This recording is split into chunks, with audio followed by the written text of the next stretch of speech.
There we go. YouTube, we was interrupted. I do apologize for that. I wish there was some way that we can just delete calls when we are airing so that we can continue. But the price of sacrifice, Esther got some information concerning her people. She was in the place, designedly in the place that she can help divinely in the place that she could help, she could assist her people. When God has divinely put you in a place of assistance, put you in the place where you are a helper, and Jehovah Ebenezer, the Lord God that would help us, releases himself to you as a prototype in the midst of the situation so they can see how God would work, so they can see how God, what God would do. Absolutely.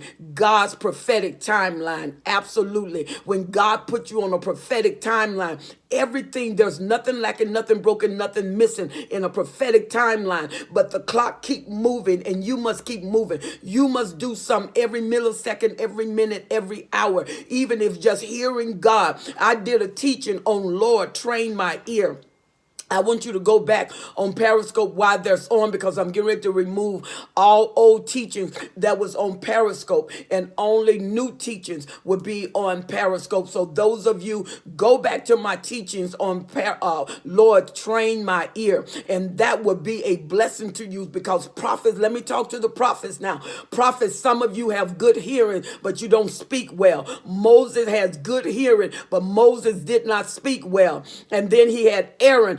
Aaron had good hearing, and Aaron could speak because he can hear Moses, and Moses became a God to Aaron, but Aaron became a mouthpiece for Moses. But Aaron was weak in his will. He did not build his mind up. Inside of your mind, your soul is your mind, will, and emotion.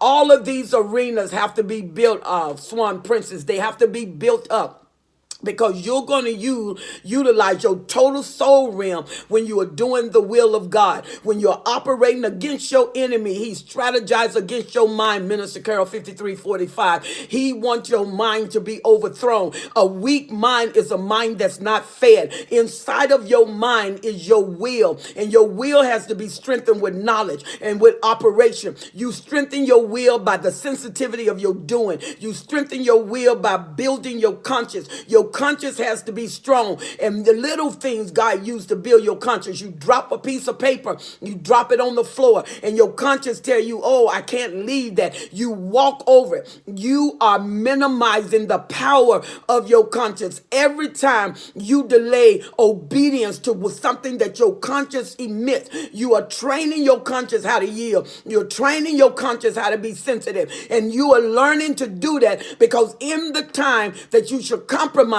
when your conscience compromise, your life compromise. Anytime that I got in trouble, it's because I failed to strengthen my mindset. I failed to get a hold to my thoughts. I failed to get a hold to my will. I failed to get a hold to my emotions. And this became a catastrophe for me.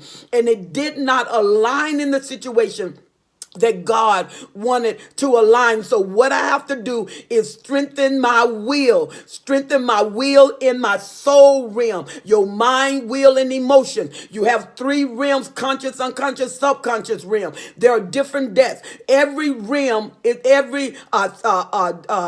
like your conscious, that's a realm. Your subconscious, that's a realm. That's not a dimension. A dimension is always operated within a realm, and a level is always operated within a dimension. A dimension is when I leave one house and I go to another house. That's a dimension. I leave the place altogether. I affect it as a whole. That's a realm. I affect it as a whole. A dimension is when I leave the bottom floor, and now I'm operating at a top floor. It's within the same realm, but it's in a totally different location. My view is different. My thoughts is different. What I'm dealing with is totally different, even though it's in the same place. A level is when I'm walking up the steps and I'm experiencing each place specifically, individually, locally. But when I'm operating that realm is specifically the outer space. It's a realm.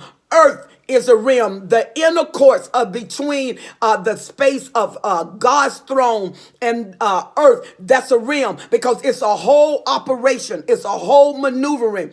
This man by the name of Haman had entered a realm, and he wanted to kill out a nation of people. Anytime assassins want to kill out culture, anytime they want to kill out a race, you are no longer dealing with just dimensional killing. You are dealing with realm killing. That's why Jesus, through 42 generations, allow you to see what he went through to preserve Israel as a nation.